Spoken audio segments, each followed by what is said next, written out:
In the early morning hours of September 18, 2003, emergency service personnel in Chesapeake, Virginia, are busy preparing for one of the worst storms in history to hit the area. We had a full-scale hurricane anticipating to make landfall directly on top of us.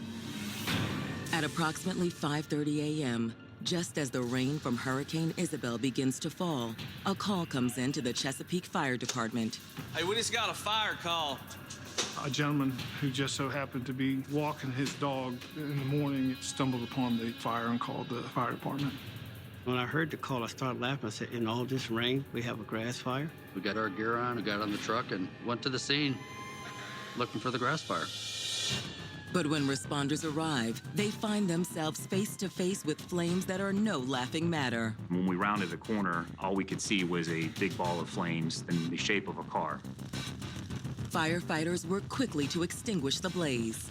Once we extinguished the fire, we looked at the rear of the car and said, you know, we need to look and see what's in the trunk to make sure there's nothing left on fire there as well. I popped the trunk and I seen this. It looked like a piece of foam on the back of the, like where the tail lights are. They just thought it was the backing of the seat. I took the Halligan bar, which is the tool that we use, and I jammed it down in there to kind of pry it away from the back of the car. And when I did that, a leg lifted up. We got a body. It completely caught me by surprise. And I immediately went to my lieutenant and said, we have a body in here. And that kind of changed the whole ball game. As for the identity of the victim, the burned wreckage yields few clues for now. But as investigators begin sifting through the ashes, they'll find a case swirling with secrets, double lives, and fiery love. And the person at the eye of the storm was a beautiful young woman named Maria Christopher. Everyone was taken back. Everyone was thrown off. This was a major turn of events. This shocked a lot of people. Morocco, a country in northern Africa, land of enchantment, mystery, and the birthplace of Maria Christopher. Born on July 11, 1982, Maria entered the world during uncertain times. Morocco is where the Western Sahara War was taking place, and this was probably one of the harshest wars in Africa's history. Under the fog of war, Maria formed an unbreakable bond with her adoptive mother, Tina Christopher. Her family structure had not been stable throughout that time frame, and she had come to live with Tina, who became her mother when she was a young girl. Tina was very devoted to her, and she had a very close bond with Tina as her mother. In 1994, the promise of a better life brought Tina and Maria to the United States. They settled just off the coast of Virginia in Chesapeake, a quiet bedroom community recommended by a friend of Tina's. I have something for you, Maria. Over the years, Tina's love and support helped Maria adjust to life in America. When she came to America and lived with Tina, that became the first sense of stability I think we could see in her life. In high school, Maria's attributes helped her stand out among classmates. She was beautiful, just not physical beauty. She had inner beauty. She was popular. She was very attractive. She was very intelligent. As Maria approached her high school graduation, it seemed the only thing missing in her life was love, a fact not lost on the handsome Larry Thomas. What are you girls doing out here? It's cold. Just studying. Okay. Think you might need a study partner? That would be nice. Larry was a big teddy bear. He was a sweet person, a genuine person. In the months that followed, Larry and Maria's friendship grew until one thing inevitably led to another. If you knew those two, then you knew that they were pretty much meant for each other. So what do you want to do this weekend? Whatever you have in mind. I have some ideas. This was someone who she could see herself having a future with. He treated her like a queen. Larry easily won the approval of Maria's mother, Tina. Hey, Miss Christopher. Hey, Larry. You gonna stay for dinner? Yes, ma'am, I'm definitely staying. While Tina was supportive of the relationship, she made sure Maria stayed focused on her goals. Maria, you need to finish your homework first. I know, I will. Her mother really was able to keep her grounded. She was very proud of Maria when she graduated from high school. But Maria was unsure of which direction to take her talents and she made the decision to postpone college in order to explore her many interests. I don't think she really had settled on where she wanted to go in life. She was interested in beauty. She also had a part-time job working at a long-term care facility. Fresh out of high school, you want to experience the world, try new things, go new places, and have no regrets. When me and Maria got together, it was let our hair down and go out, dance, and have fun and party. Maria was wild. Maria was crazy, but in a good way. But what would straying from a more traditional path mean for Maria's future with her boyfriend, Larry? Would their relationship be able to withstand her carefree lifestyle? He loved her, but he loved her enough to let her go her own path and do what she wants to do. Maria was enjoying life and had a world of opportunities in front of her. What Maria and no one else knew was that a storm was gathering on the horizon, and it was about to make landfall. We were all three looking at each other saying there's just no way that there's a human body in this trunk right now. We wanted to believe it was a mannequin. 21-year-old Virginia resident Maria Christopher and her boyfriend Larry Thomas had a passionate relationship that they hoped could stand the test of time. But on September 18, 2003, as the state braces for Hurricane Isabel, this story of young love may go up in smoke after first responders make a gruesome discovery. They had a vehicle that was fully engulfed in flames. When they popped the trunk, they found a body. We didn't know who the body was or how the person died. It was burned beyond all recognition. We were trying to find anything that would help us find out who this person was because the license plates were gone, the VIN numbers were gone. Conditions at the crime scene continue to deteriorate. The rain was just horrendous, so we had to come up with a plan. We can't process this scene here. It's too dangerous.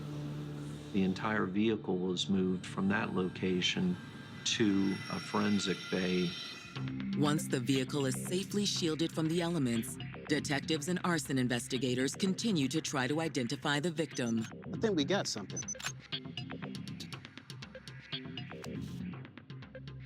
Looks like it may have been a woman.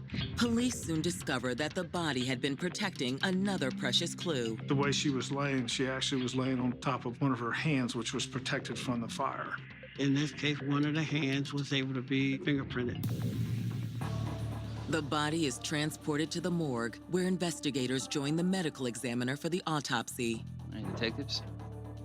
Were we able to get a positive ID on the victim? Yeah, actually, I got some solid prints off the right hand. The body was identified as the 21-year-old Maria Christopher. She lived in the Western Branch area of the city. Did you get a sweep of the lungs? Yeah, I mean, the lungs are actually clean. I'm looking to see, do they have soot in their lungs, which she didn't. So that let me know that she was dead before the fire. Everything indicated to us that she was deceased prior to being put in the trunk of the vehicle. Maria was a relatively small female, and the driver's seat in the car was pushed all the way back and leaned back to indicate that it was a rather tall person who drove the car to that location. So, we know she didn't drive herself there. As for the cause of death, that too becomes tragically clear. It was determined that she died from a single gunshot wound to the head. Less than 24 hours after finding Maria dead, investigators have the terrible task of notifying her mother. It's the most traumatic thing in the world that can happen to a parent or to a loved one. When we presented the bracelet, she was able to easily identify it as her daughter's bracelet. Of course, Miss Christopher was devastated. After giving Tina time to collect herself, detectives press forward. When was the last time you saw your daughter? It would have been yesterday. The last day that Maria was seen was on September 17th.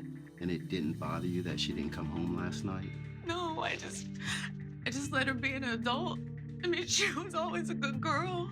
Miss Christopher didn't think anything about her daughter not being present because she was 21 years old. If she wasn't spending the night at the house, she had a lot of friends. Investigators press Maria's mother for more information about those closest to her daughter. What were her romantic relationships that you know of? Who would you have thought did this? She was seeing a young man named Larry Thomas. But I can't see him doing anything like this. Police consider the possibilities. Had Maria been the victim of a random crime or something far more personal? In this case, we certainly knew that Maria Christopher had died as a result of a single gunshot wound. Where that happened, under what circumstances, did not present themselves. You had to have a burnt car and a body. So it's a little overkill. Most strangers, they're gonna kill you, dump you, and be done. Yeah, ma'am, I'm sorry. I'll be in touch with you, okay? Detectives' first priority is to talk to Maria's boyfriend, Larry Thomas. The next day, after receiving Larry's phone number from Tina, they contact him about coming down to the station. He came in and talked to me about him and Maria's relationship. He was extremely close to her. Where were you on the evening of September 17th? Well, I drive trucks, so I had just gotten back in town that night, and I was looking for Maria. As detectives continue to question Larry, they're in for a shock when he reveals an explosive secret. Maria was a dancer, an exotic dancer, so I just figured that she was at the club. According to Larry, Maria's profession was something she kept hidden from her family. She told her mom that she worked at a hair salon. Her mother was very religious in her views and in her ways and did not know she danced at all. An exotic dancer? How did that make you feel? I would try to protect her when I could, and I thought she'd be working that night. But when she wasn't there, I just, assumed that she had stayed at home with her mom because of the weather that was coming through. Detectives know adult dance clubs can be a magnet for shady characters, drugs, and criminality. If what Larry says is true, this only widens their potential pool of suspects. There was a strip club not far from where her body was found. Detectives can't be certain whether or not Larry Thomas is telling them the truth. In order to find out, they'll need to further investigate his story. My impression is he was madly in love with her. He loved her enough to where there was no doubt in my mind that he would kill for her. Could Larry Thomas have snapped? For investigators, one crucial detail about this man doesn't squelch their concerns, but fuels flames of suspicion. He, at the time, lived literally blocks from where Maria's body was found.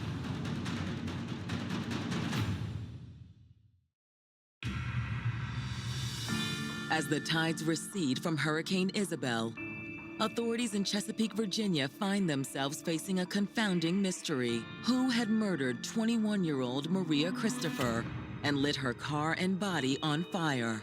I don't know how you can do that to another person. So far, detectives have spent hours interviewing Maria's boyfriend, Larry Thomas, but he denies any wrongdoing. Still, the location of Maria's burned vehicle has given authorities pause. He lives blocks from where the body's at.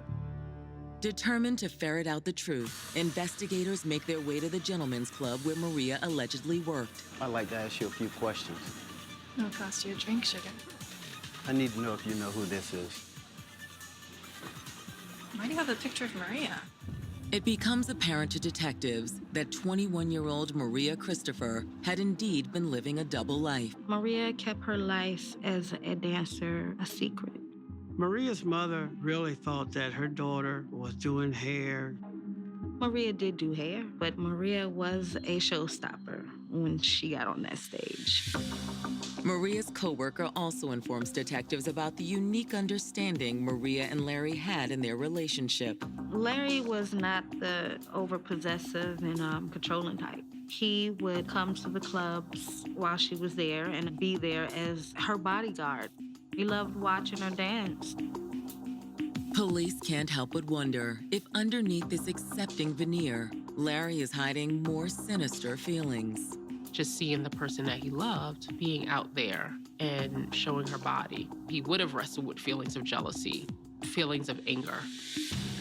But as police learn more about their top suspect, they discover something else about the night investigators believe Maria first went missing. Larry Thomas had an alibi. Larry came to the club that night, the night of Maria's murder, and we were both looking for Maria. He seemed concerned for Maria's welfare. Yeah, for sure. He loved that girl. What about the people that worked here? I mean, people liked her. He did have a few issues. Plenty females were jealous of her. This is a very competitive field with these women. Maria was a very beautiful woman, and I can only imagine that she made a lot of money dancing, probably more than most of them. In addition to a possible coworker feud, investigators know there's also another angle they have to consider. Were there any patrons or people that showed an undue interest in her? When you're in that life of dancing, you do meet a lot of men who may fantasize about you and be obsessed, and it's dangerous. Maria's coworker describes an ugly incident between Maria and one of the club's patrons that occurred only days before she was killed.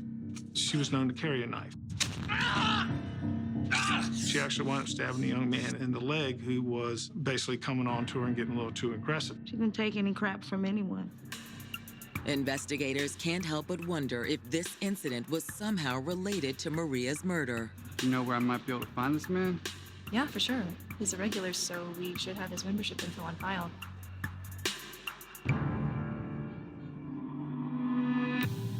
The following day, detectives bring Chad Robinson down to the station for questioning. You know why you're here. Where were you on the evening of September 17th? I was at the club. Chad tells detectives that on the night in question, he was at a strip club not far from the one where Maria worked. We want to check your alibi. You wait right here. Police are able to quickly confirm his alibi with employees of the club. We were able to establish that there was no connection between this guy and the homicide.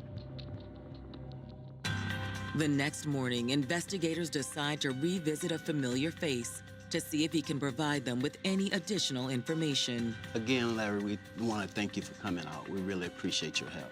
It seemed that you knew Maria better than most. Is there anyone else you think we should be checking out?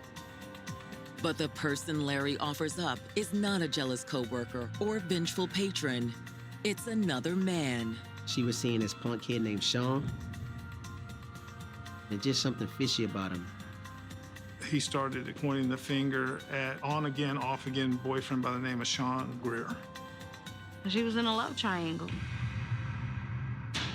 With a new name on an increasingly crowded landscape of potential suspects, detectives are even more uncertain about the events that could have led to Maria's murder. She was moving fast. I mean, she was living dangerously. For the last 5 days, police in Virginia have been investigating the murder of 21-year-old Maria Christopher. They've learned that Maria had a wild streak, and they can't help but wonder if it may have cost her life. When you're out there in that life of dancing, it's very dangerous. Investigators are continuing to explore any connections between Maria's death and the local strip club where she worked, but getting answers from her coworkers is proving to be difficult. Excuse me, we're investigating the murder of Maria Christopher. I knew that they were hiding stuff from me. They were very vague about questions that I would ask. Was she in any kind of trouble? It was just like they drew a blank. They didn't want to even give me their real names. They gave me their stage names. Look, I have a lot of work to do. I don't know nothing about nothing. This could mean that they just didn't want to get involved with the police, that they were involved themselves, or that they were just too afraid to say anything. That made this whole thing seem that they were hiding stuff from me. While police continue to keep an eye on the club, they begin pursuing claims from Maria's boyfriend, Larry Thomas, that Maria's other lover, Sean Greer, might have been involved in her murder. Sean Greer was part of this very crowded landscape of people who had some connection to her life. Investigators turn to one of Maria's closest girlfriends to get a better understanding of Maria's complicated relationships. Maria was fighting who to choose between Larry and Sean.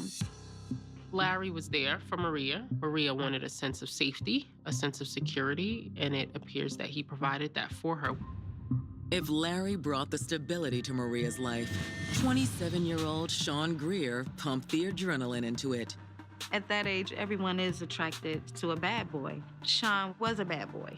Partying, gambling, sex, drugs. I mean, all the above, you name it. That was his life. Sean Greer was an aspiring musical artist. A rising star on the local hip-hop scene, Sean met Maria at a club where he performed.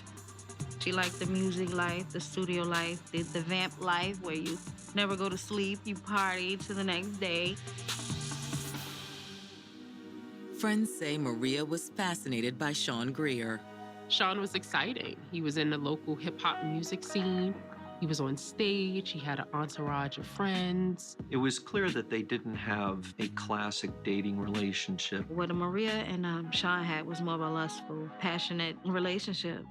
According to Maria's friend, not everyone approved of her and Sean's unconventional romance. By all accounts, Maria's friends didn't think it was something that was good for her. Every time me and Maria spoke about Sean, it was always her crying or her upset and some altercation or drama. But where did Maria's longtime boyfriend Larry fit into this romantic two-step? Jenna tells detectives that Maria had been completely upfront with him regarding her relationship with Sean. Larry was more so taken back than jealous, meaning like, why him? Why Sean? And you have me. Larry may have wanted to walk away, but his love for Maria made him stay. And when two people are in love, they can go through the test of time and still be accepting of one another. After learning about the details of Maria's love affair with Sean Greer, investigators need to get his side of the story. In an attempt to track him down, detectives inquire about Sean's employment. He did work at Hot Butter Studio, which was a recording studio. On September 25th, investigators pay a visit to Hot Butter's studio in the nearby city of Norfolk. Hoping to find Sean and ask him some questions, they're met by someone else instead. They talked to the owner of it, a Mr. Jenkins. We need to talk to you about one of your employees, Sean Greer. Sure, what's going on? Well, do you know if he was in a relationship with a woman named Maria Christopher? Well, Sean has quite a few ladies around him. Oh, yeah, I remember her. They would have their girlfriends, and they would have girls on the side, and that's where the girls on the side would come see him at the studio. Investigators ask Mr. Jenkins what he remembers about September 17th. But we closed early that day because of Isabel coming in. Me and two employees, we locked up, set the alarms, and we were out by around 3 p.m. Was one of those employees Sean Greer? No, but he was back here at some point. He lost power in his place and decided to stay at the apartment upstairs. While listening to Mr. Jenkins discuss the events that took place at the studio on September 17th, police can't help but notice that the space is under construction. All the carpet's been ripped up. Studio has been completely repainted. Detectives inquire about the repairs. You're doing a lot of renovations. Oh, no, that was damage from the storm, and thankfully Sean was here. He cleaned up, pulled carpet up, and painted. When they initially received information that the carpet was taken out of Hot Butters, it perhaps was not completely unusual given the fact that that was occurring in a lot of residences in the Ocean View area of the city of Norfolk. That was probably the worst hurricane that's hit this area since I've been alive. After leaving Hot Butters, investigators track down Sean Greer at his home and bring him in for questioning. Where were you on the night of September 17th? I was with my girl, Tamika, at Virginia Beach. We have kids together. But you do know Maria Christopher, though, right? Yeah. She and I, we had our thing. She was pretty hard to resist. Did you see her at all that night? She called me and she said that she wanted to meet me. I was with my girl, Tamika. Sean didn't deny having a sexual relationship with Maria, but he was adamant that he was not with her on September 17th. He denied he was ever in the city of Chesapeake. The impression he gave is that he was playing Maria. It didn't seem like Sean had any motivation to kill her. Investigators are about to let Sean go when they notice something suspicious. He had burn marks on his hands. Sean, where'd you get those burns? Cooking. And you know how sometimes you use the fryer, grease jumps out, burns your hands. Police don't have enough to hold him, but they know there's more than meets the eye to Sean Greer. As police begin to unravel this tightly wound fabric of secrets, they'll come face to face with yet another roadblock, leaving them with more questions than answers. I started discovering that he was lying to me. There's a code among criminals. They're not going to roll on each other.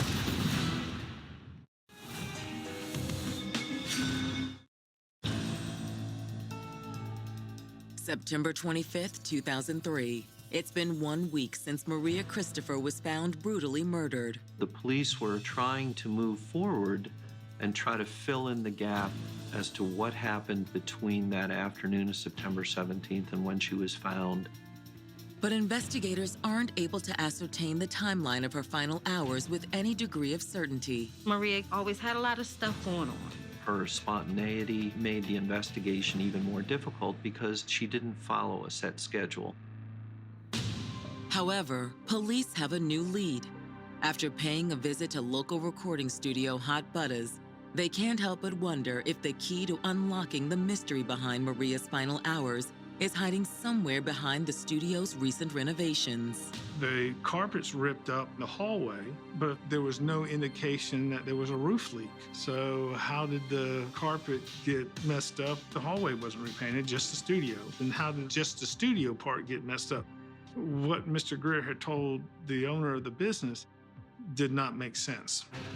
When police execute a search warrant on Hot Butters, they begin looking where the hallway carpeting has been removed. Where the carpet had met the linoleum, there was this real dark line that was running along that linoleum strip right underneath the little metal strip. They had applied luminol and they had received a reaction. They had a strong suspicion that something had occurred there. So we took the metal strip, we cut a piece of that linoleum up, and took it and sent it all off for testing. On September 29th, CSIs submit their findings from the search warrant to the Virginia Department of Forensic Science. It will take months for the evidence to be processed, but police are feeling confident. Things were starting to look like this might be our place. And all evidence seems to point to Maria's lover, Sean Greer, as a person of interest. Investigators bring in Sean's girlfriend, Tamika Sands, to see if there's any truth to his alibi. So, Miss Sands, I brought you here today so you can tell me where you think Sean Greer was on the evening of September 17th.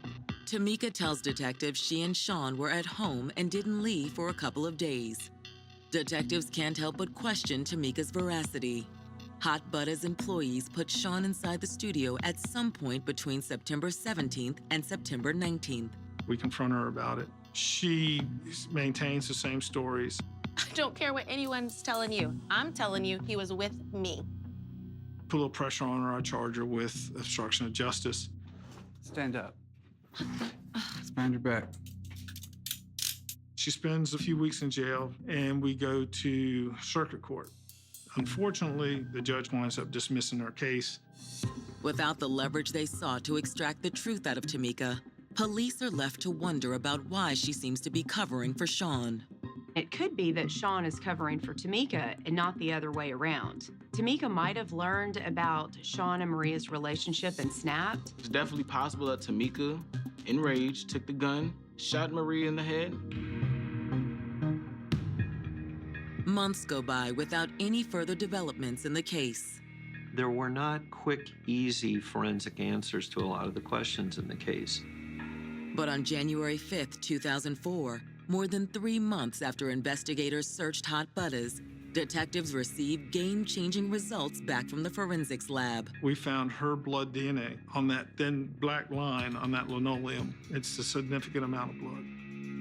The DNA evidence is a boon for detectives. They now think they know where Maria was killed. As for who committed the crime, Sean and Tamika remain at the top of their suspect list. The frustration in this case was, unfortunately, there was not enough clarity for law enforcement to take out charges. In time, the case only grows colder.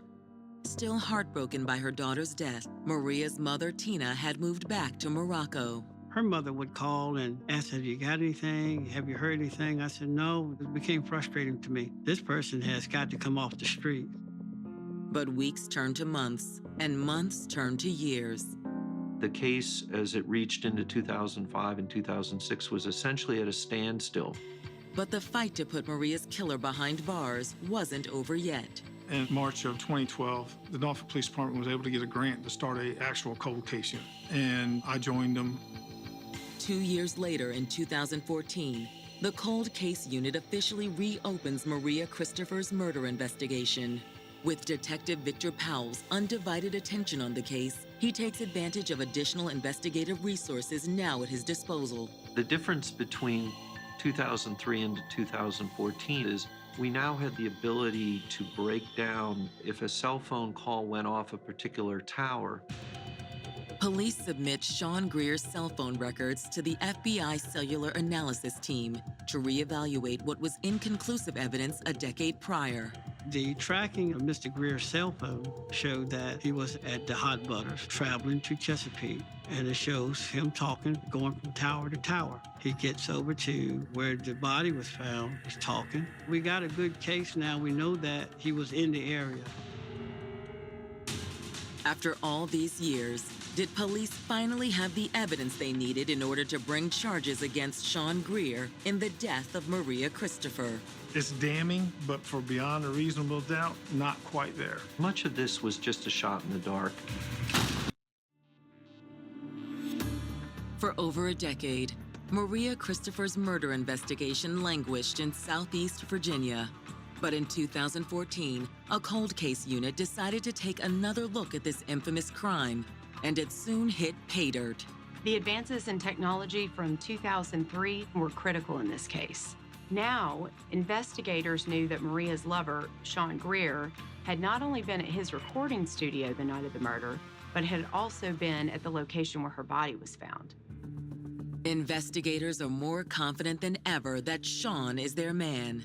But the question now is, where is he? We learned that Sean Greer had moved to North Carolina and had started yet another life. Sean had undergone a dramatic transformation.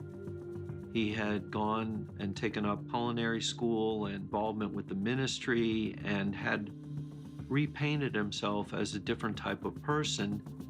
Furthermore, detectives learned that Sean had completely disconnected from former girlfriend Tamika Sands and the family they had together. In light of this development, detectives try reaching out to Tamika in hopes that she'll be more cooperative than she was in 2003. To their surprise, she willingly comes down to the station. Okay, Tamika, you said you had some information for us. Contrary to her previous statements, Tamika now says she can't vouch for Sean's whereabouts on the night of Maria's murder. She claims it's possible Sean could have left and come back while she was asleep. Is there anything else you'd like to tell me? Yeah, I think you should talk to our friend Leslie. She was our roommate at the time. Okay, we'll follow up on that. Thanks again for the call and for coming in. Here, I'll walk you out. Investigators decide to follow up on Tamika's suggestion to contact former roommate Leslie Reed. Your friend Tamika said that you saw Sean doing some odd things during Hurricane Isabel. Yeah, I mean, it was in the middle of the storm.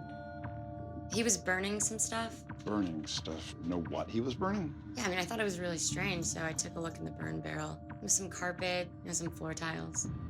We now have somebody saying that the items missing from the store were in a burn barrel behind his house during the hurricane. Slowly but surely, investigators are building their case against Sean Greer. Then in July of that year, Victor Powell and his team receive a surprising phone call. Okay, thanks. We learned from federal law enforcement that they had had involvement with an individual who had connections to Sean Greer. Police learn that the name of the individual in question is Charles Sanderlin. I wound up contacting him through his probation officer. Incarcerated in another state on unrelated charges, Charles offers his eyewitness account of Sean Greer's actions on the night of Maria's death in exchange for a reduced sentence.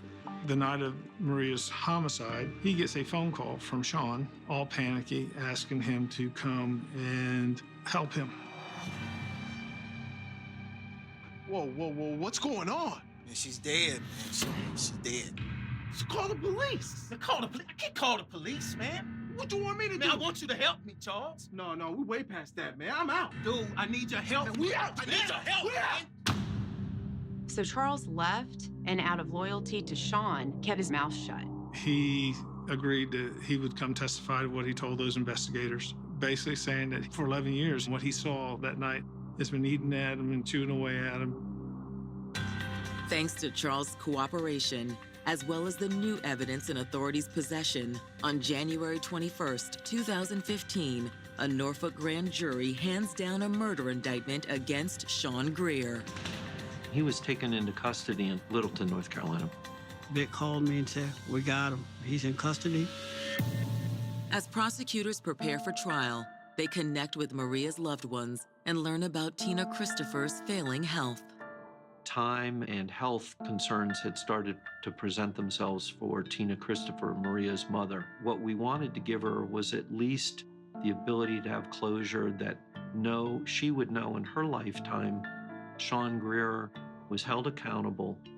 After this decade-long investigation, prosecutors present Sean Greer with a deal in order to fast-track the case. Sean Greer pled guilty to second-degree murder and use of a firearm in November of 2015. It was one of the most satisfying points of my career, hearing him say, "I'm guilty."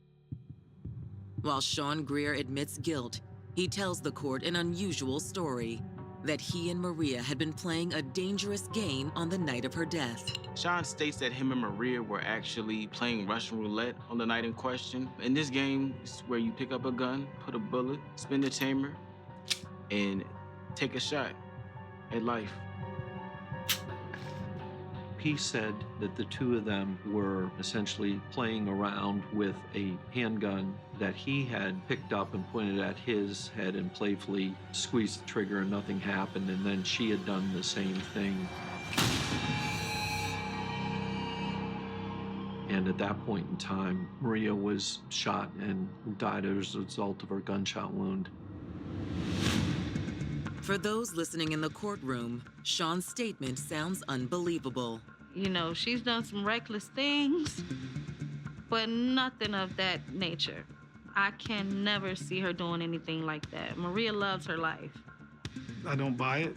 If it's an accident, there would have been ways for us to be able to say that's an accident. But the lengths that he went to cover it up, and for the years that he went to cover it up, says volumes to me.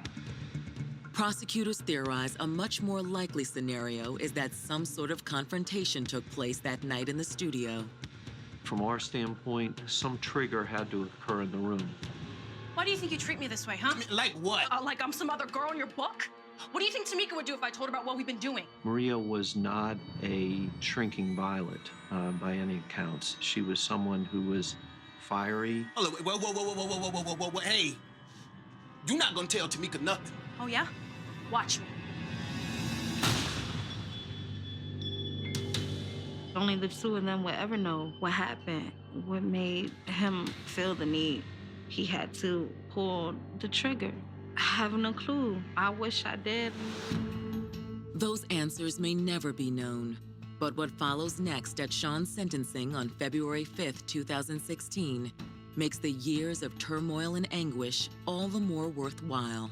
He told the judge he wasn't a monster, but the judge says what you did was monstrous. Sean Greer was sentenced to a total of 43 years.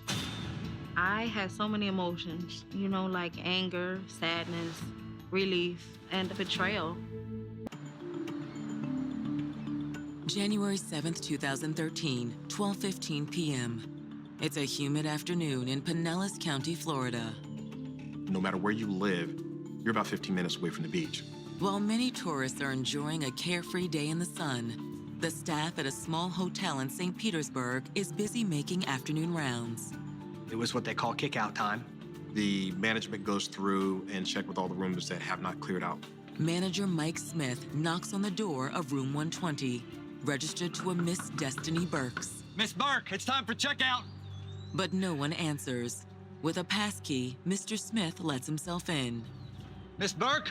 He sees there are items belonging to a woman. Miss Burke? So he figures she's still here. Miss Burke? After moving inside, he makes a bone-chilling discovery. Oh, God. Miss Burke?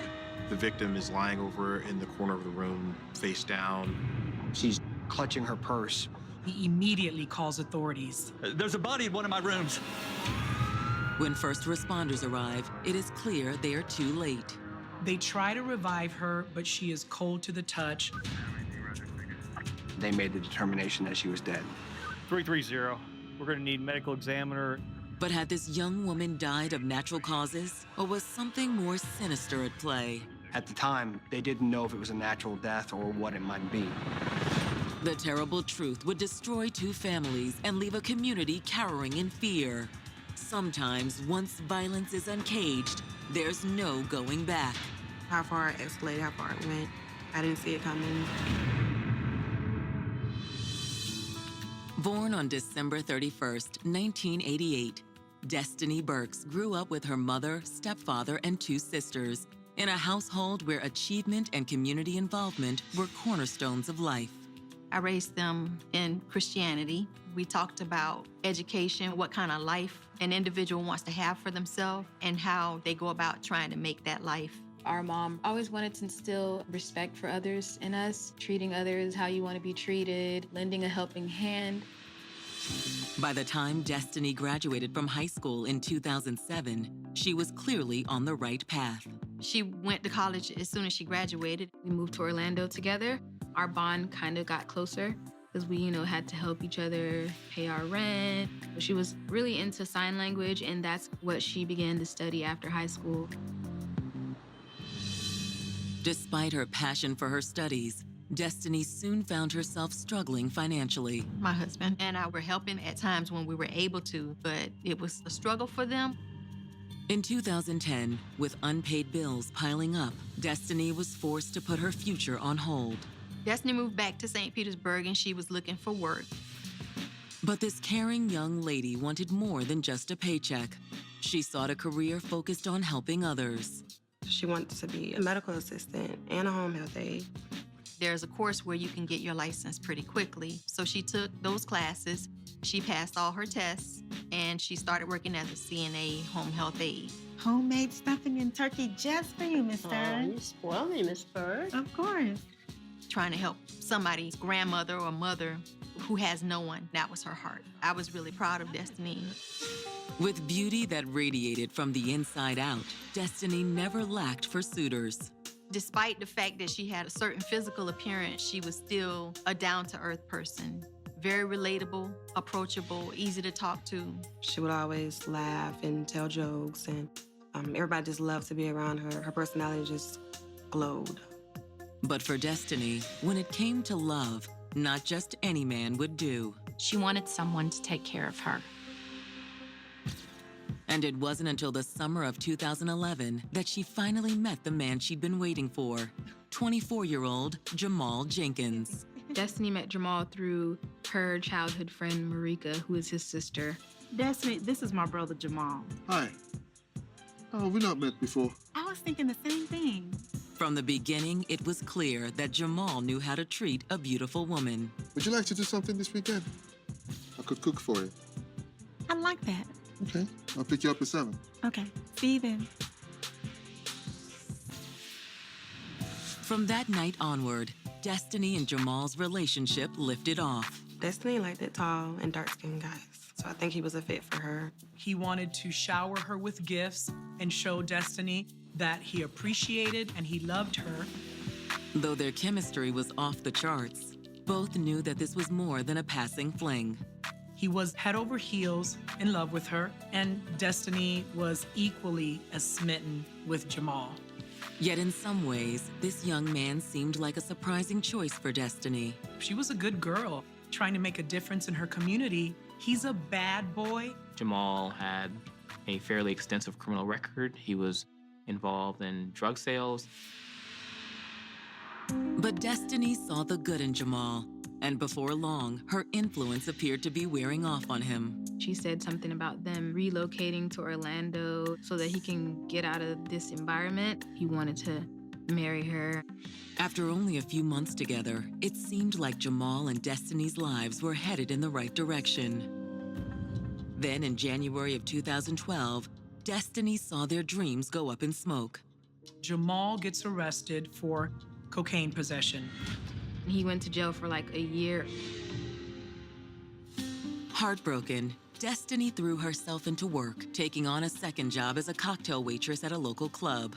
There, she struck up a friendship with a suave 31-year-old security guard named Tayani Hollis. or Yanni for short. Tiani is a mountain of a man. He's 6'5". Tiani was a very humble person. He was calm and kind, and that's what brought a lot of attention to him. So how you get home? Bus. Man, you crazy. I'm gonna drive you. You sure? Yeah, it's no problem. As Tiani and Destiny grew closer, she came to admire this single father who put family first. He was a great father.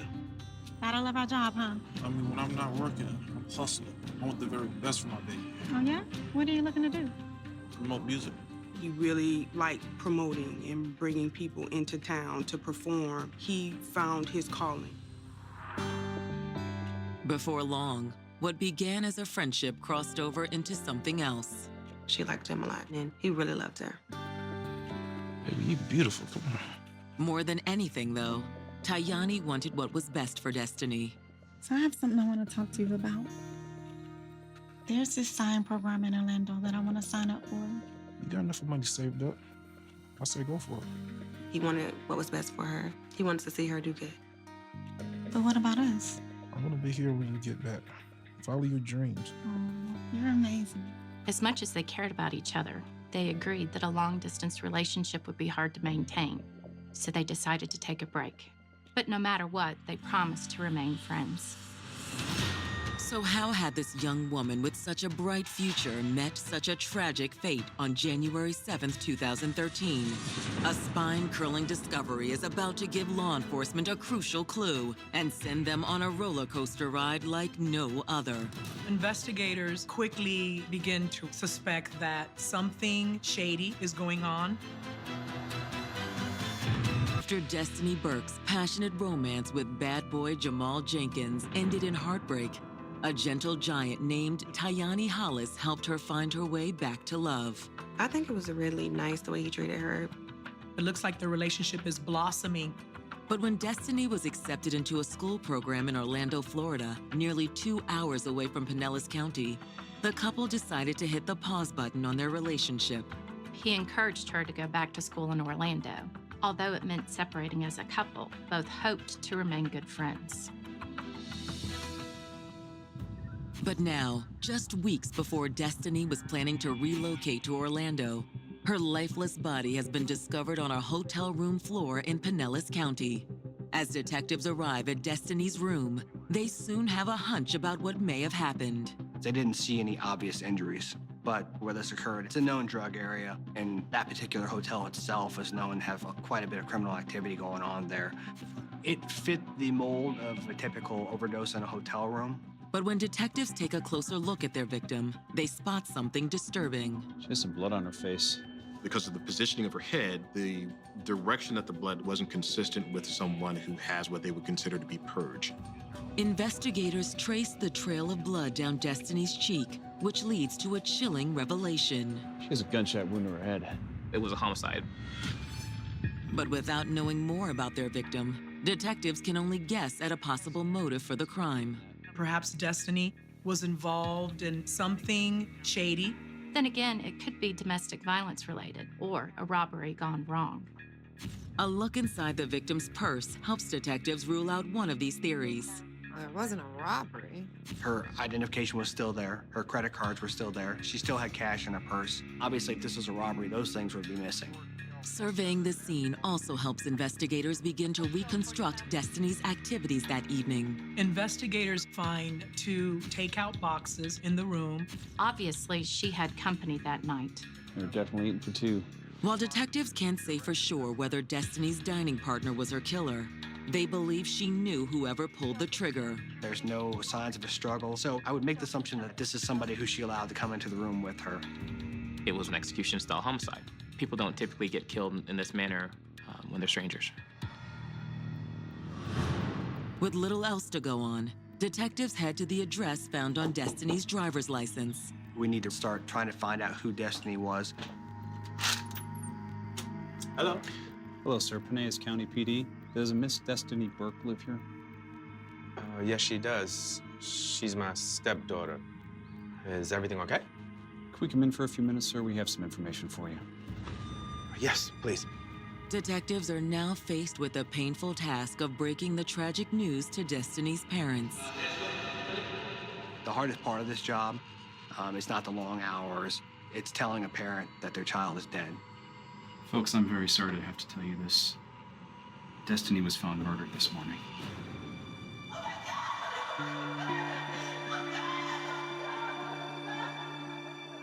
I just couldn't believe it. Worst news of my life. What could have happened? How could things have gone so wrong? Once the shock is worn off, detectives sit down with Destiny's family. Mr. and Mrs. Godwin, we're going to do everything we can to catch the person that did this, but we're going to need your help. Yes, anything you need, detectives. I know this is difficult, but is there any possibility Destiny was involved in illegal activities? No. Destiny was a good girl. Her family just basically expressed that she was a good person. We weren't raised to live that type of lifestyle. She knew people who did that type of stuff, but she didn't involve herself in that because that wouldn't be being true to herself. With this new insight, detectives begin to speculate why a good girl like Destiny would have rented a room in a seedy motel. Maybe she doesn't feel that this person that she's with is somebody who she can take home. Do you think she could have gone to this hotel for some sort of romantic encounter? She wouldn't tell me anything like that. But she did say last night that she was going with her friend Cortina. Do you have her contact information? I'll get it for you. Baby. It became very important to talk to Cortina Long because she knew what Destiny's plans were for the night, and she could help steer us to the next step in the investigation. Hours later, detectives arrive at Cortina's residence. Thank you for taking the time to talk with us, Cortina. We just have a few questions about your friend, Destiny Burke. Is she in trouble? She was found this morning murdered. I'm very sorry. I was in disbelief. How could somebody do that to her?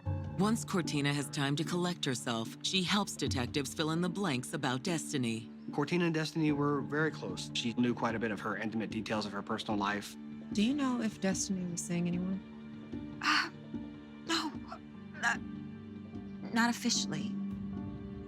She's getting ready to move, and she was going to start back at school. But there were a lot of guys interested in her. In fact, Cortina says one of these suitors had gotten in the way of their plans the night before. They had planned on going to a nightclub in St. Petersburg. Cortina remembers that while getting ready at Destiny's house, her phone was ringing off the hook. We were getting ready to head out, and her phone just kept ringing and ringing, like every minute.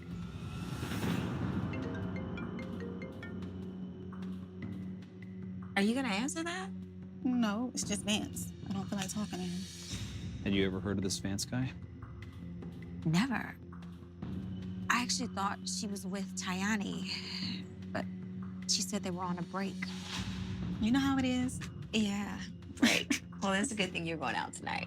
Yeah, I'm excited. Finally, Destiny answers the phone, and she talks to this person. Hello? And then immediately after, she had to cancel our plans. Fine, okay. That was the last I talked to her that night. She's like, yeah, I'm going to see Vance. I'm going to hang out with him. I'm like, okay. She questioned her a little bit about Vance. Destiny offered that he lived in St. Petersburg and that he owned his own house. So she left, and I left. I went to my boyfriend's house at that time. Do you know anything else about this Vance guy? No. If there's anything else that you remember, please give us a call. Detectives wonder, could this mysterious Vance have been Destiny's killer? Investigators want to find Vance, and they want to find him quickly. It's a hunt that will lead to more puzzling questions and unlock a rumor that makes Destiny's death seem even more tragic. This case was just completely senseless. Just hours into their investigation, Pinellas County detectives have learned that Destiny Burks had made plans to meet with a mysterious man named Vance the night she was killed. The information came from Destiny's close friend, Cortina Long. Hello? We start digging into any and every Vance we can find in our system. But they don't have a last name, which makes it very difficult for them to track down who this Vance is. Later that afternoon, detectives question another friend of Destiny's named Sarah Harris. Miss Harris, thank you for coming and speaking with us. Do you know if Destiny's ever dated a guy named Vance? No, I've never heard of him before. But she tells police something else about Destiny that could be crucial to their investigation. There are rumors that Destiny may have been pregnant. And that it was her ex, Tayani's. While Sarah couldn't confirm the gossip or say if Tayani had heard the rumors, she did know that Destiny had recently turned this man's life upside down. And it wasn't just due to her impending move to Orlando. Apparently, it all started when Jamal Jenkins, Destiny's ex, got out of prison. Sarah explains that after 7 months in prison, Jamal made an earth-shattering proclamation. He wants Destiny back. He made like a lot of promises, like he's gonna focus on Destiny and make things work between them and stay out of jail. According to Sarah, it wasn't a hard decision for Destiny to give this man a second chance. She really, really loved him and she really wanted things to work out between them. But apparently, Tayani took Destiny's news as a slap in the face. Mr. Hollis, he knew about Mr. Jenkins. However, he thought that that was a thing of the past. Seriously, you going back with that creep? What about everything you said about going back to school? I just want to see what happens with Jamal. Good luck with that. He was very upset that she went back to Jamal. Although Destiny hoped to remain on good terms with Tayani, he wasn't having it. He wouldn't answer her phone calls, wouldn't answer her texts. A couple of days before Destiny's murder, she runs into Tayani and tries to talk to him. Hey. You still Jamal? Yeah? And I don't want to talk to you. But I said I don't want to talk to you. He seemed bitter, angry. What if those feelings festered? What if he heard the rumors that Destiny was pregnant and he couldn't stand to see the mother of his child with another man? I said get out of here. Go! Perhaps this is a love triangle that has gone very, very bad for Destiny. Before detectives can investigate further, a surprise visitor shows up at the station. Detectives, I heard you want to talk to me about Destiny Burke. I'm Tayani Hollis. When we talked to Tayani, he wanted to assist us in any way he could to catch the person responsible for her murder. But detectives have reason to be cautious about Tayani's sincerity. We have some witnesses who say you were upset at Destiny because she dumped you for Jamal Jenkins. Most people don't know what they're talking about. Well, those same people say she was also pregnant with your kid. It's a load of crap. Although Tayani admits to caring deeply about Destiny, he also says that he never let things get too serious between them. Why is that? She wasn't over him. By the time Jamal gets out of prison, he said their relationship had run its course. So you didn't mind her getting back with Jamal? I didn't like it, but I respected it. And whatever she did, right or wrong, he was always there for her. And while Tayani admits he'd heard the pregnancy rumors, he insists he never believed them. How do you know? She would have told me. But according to Tayani, the gossip may have riled up someone else, Jamal Jenkins. Jamal was already angry Tayani was with Destiny while he was in prison. Tayani also explains that a long history of tension with Jamal only made the situation worse. He didn't really like me. Why not? I dated his mother. Tayani had actually dated Jamal's mom at one point in time, and that created some animosity. And then, of course, he turns around and has an affair with his girlfriend.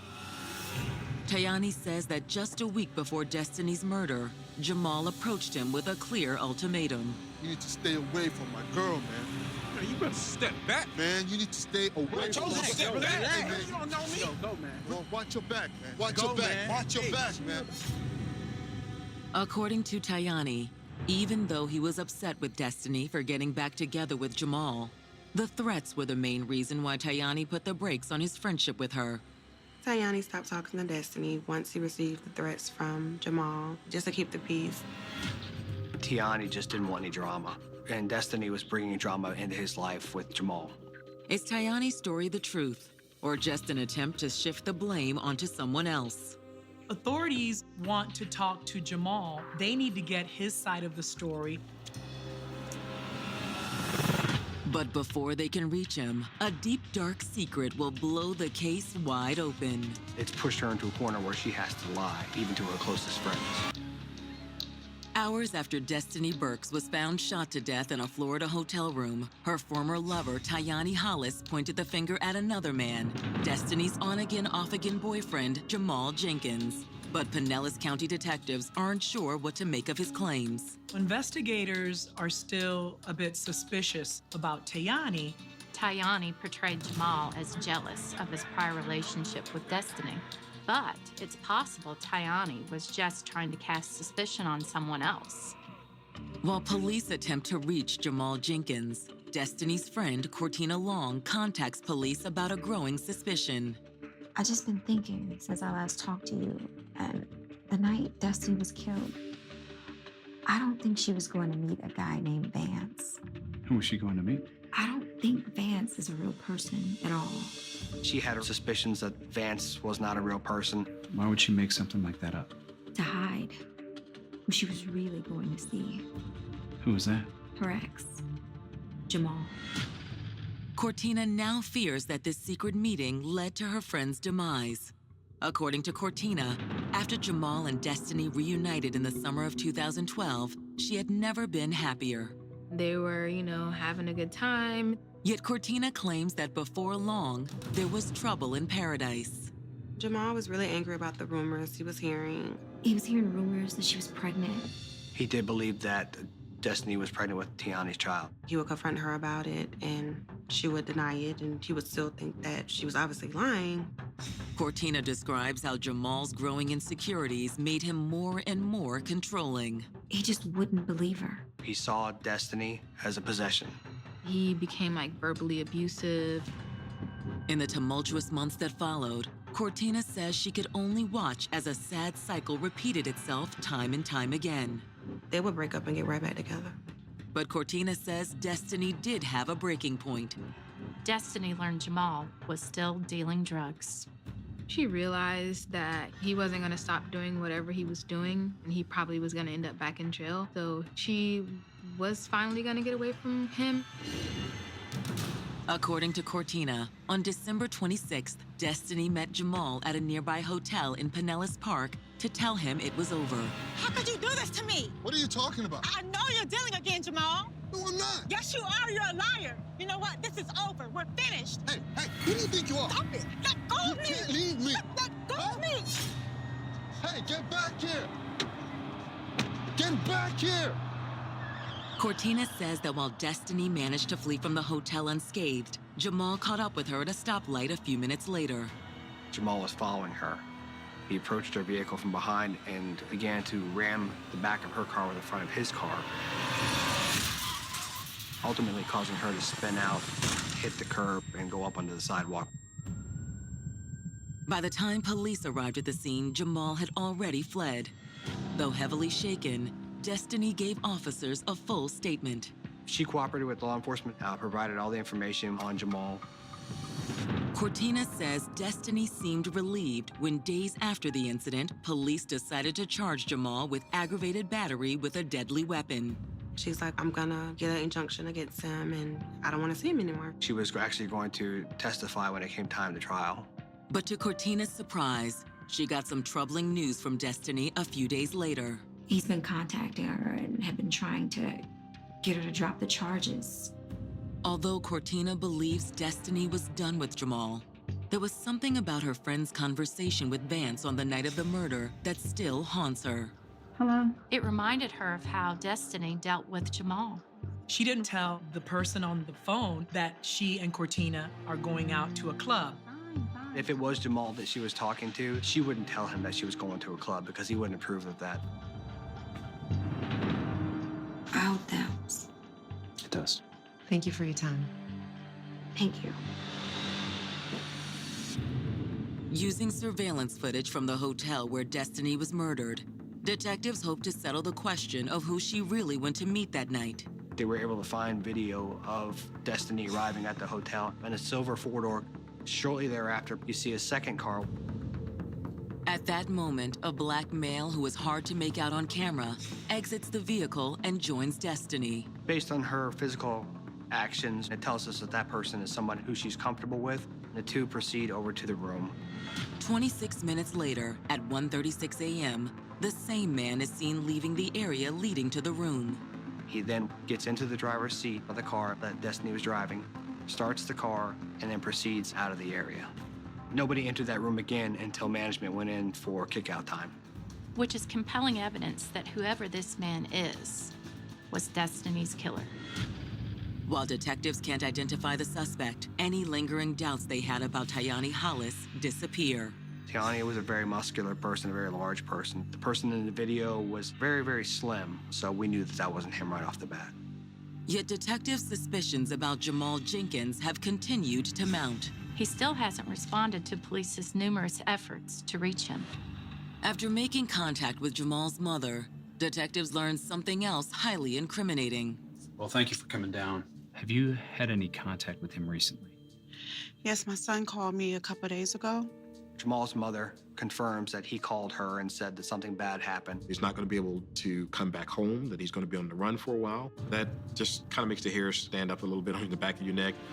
And when detectives show Jamal's mother the shadowy figure in the security footage, they finally get the break they need. Yes, that's my son. Investigators now know Jamal is the killer. Yet this horrifying case is far from locked up, and it's about to take an unimaginable turn. How could a person be so cruel? What kind of monster are you?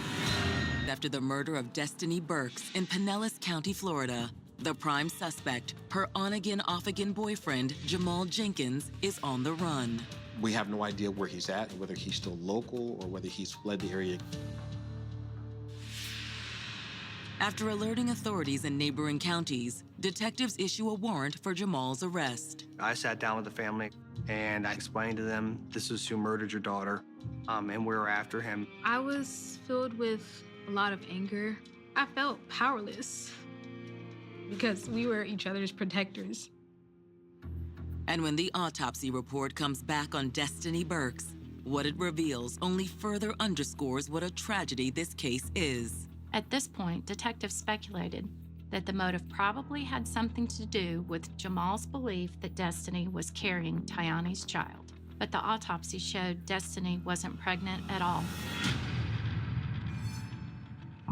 Then, on January 12th, 5 days after Destiny's murder, investigators get a lead from an unexpected source. Miss Green. It was Tyani. Danny, all right, calm down. He was telling me that he had learned that Jamal was in the area. He gave me a specific address. He expressed to me that he really wanted to get this guy off the street. Okay, calm down. Destiny meant something to him, close to his heart. He was really distressed about what happened, and he was very hurt. I took the information he had. I passed it on to our group of detectives who were working on actually locating Jamal. But the tip turns out to be a dead end.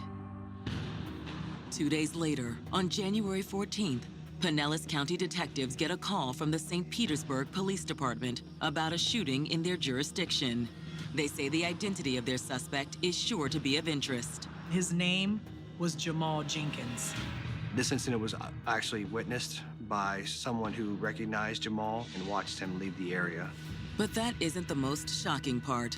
According to St. Petersburg police, their victim is none other than Destiny's ex-lover, 31-year-old Tyani Hollis. Your stomach kind of sinks a little bit because you're thinking, I just talked to this guy not 2 days ago, a day and a half ago. St. Petersburg police tell detectives what they know about the shooting. It was after the funeral for Destiny. Mr. Hollis was going to visit a friend. A vehicle began to drive around the complex. Tyani took notice of the vehicle, at which time Jamal exited the vehicle with a firearm and began shooting at Tyani. Tyani had his own firearm and began returning fire in self-defense.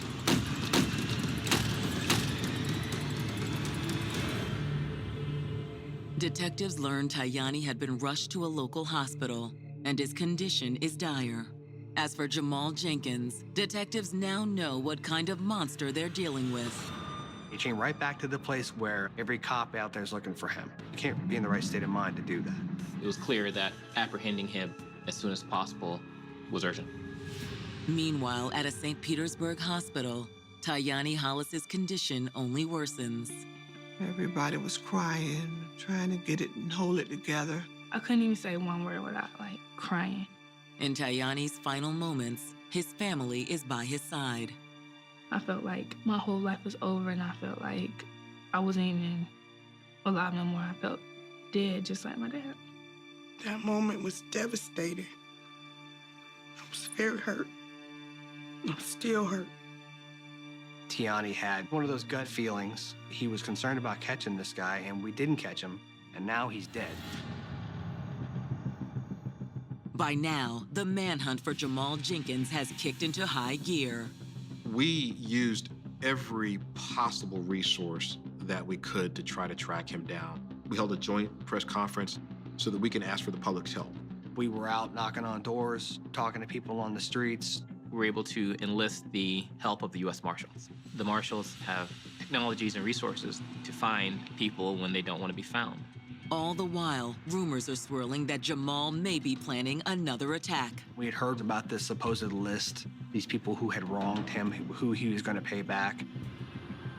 My reaction was that things were really getting out of control. He's like a serial killer. He's on a rampage. We're concerned for the safety of the public. Days turn into weeks. Then finally, on February 8th, law enforcement's hard work pays off. We get information that he may be at a location in New Orleans. Pinellas County detectives enlist the help of local law enforcement to verify the accuracy of the tip. We provide them with a picture of him, and we ask them to do what's called a go-by. Just drive by the house, see what you see. These instructions also come with a serious warning. When Mr. Jenkins was on the run, he made statements that he wasn't getting apprehended without a fight. If he was found, we more than likely were going to be involved in the shootout. Following the separate shooting deaths of Destiny Burks and Tyani Hollis, a massive nationwide manhunt for their alleged killer, Jamal Jenkins, has led authorities to a home in New Orleans. Police got a tip that Jamal might be at that location, so the local police went to check it out. That looks like Jamal. Looks like him. He was standing in the front yard, and the deputies jumped out, took him into custody. Put your hands up. Caught off guard, the man so many had grown to fear surprisingly complies with their demand. It's a relief not only to the community, but also to the victims' families. I was pretty happy that they couldn't do this to anybody else.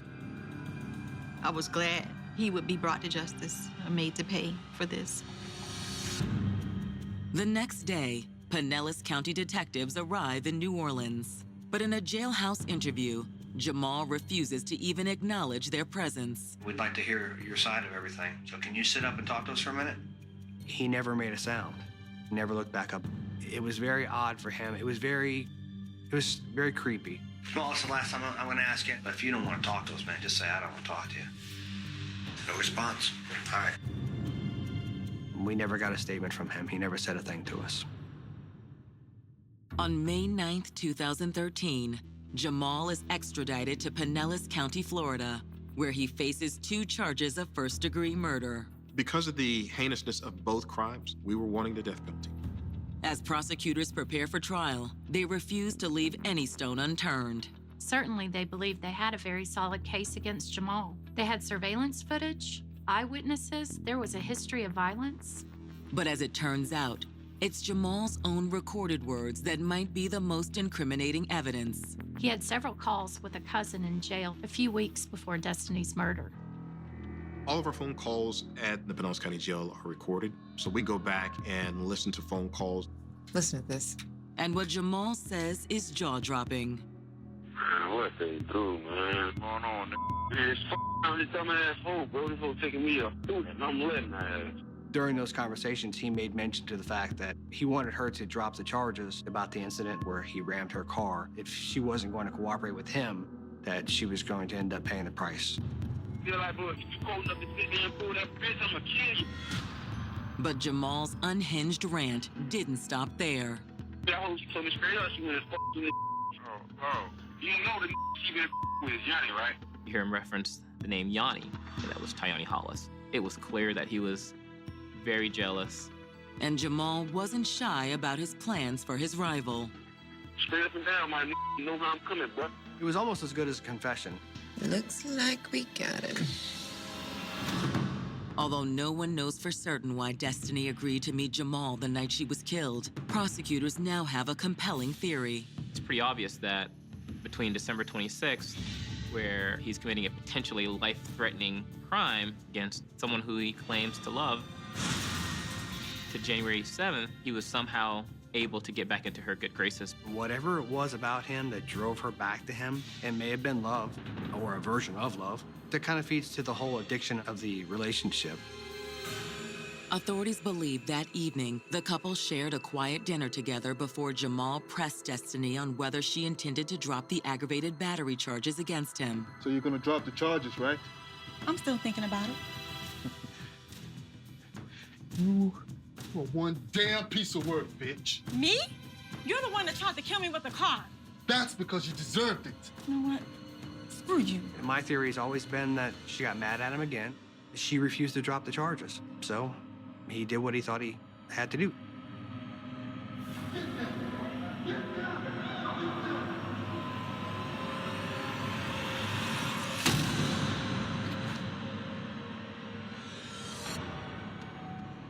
After killing Destiny, the natural progression was that he had to kill Mr. Hollis as well.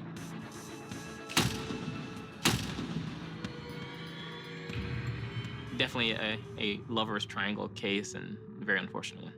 After reviewing the mountain of evidence against Jamal, the defense approaches the prosecution. The defense let us know that they would rather resolve the case than to go to trial. In the interest of avoiding a long, painful proceeding, the prosecution takes the death penalty off the table in exchange for Jamal's guilty plea. He's doing a life sentence plus a life sentence, so he's gonna spend the rest of his life in prison.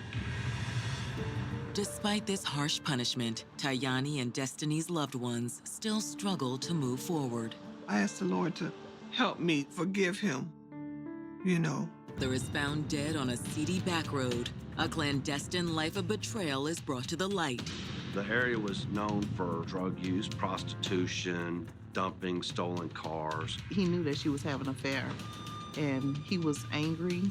She kind of complained about their relationship, their intimacy. As detectives dig deeper into the case, they learn that appearances aren't always what they seem. He was just standing there. He didn't say anything when we walked in. He just standing there looking. I felt kind of like he had something to hide. And when skeletons lurk in the closet, tread lightly, because the price of some secrets might just be your life. He threatened her a couple of times. It wasn't something that she initiated or she wanted to do, but that she just felt she was pressured or blackmailed. She felt that she could be dying and fairly soon.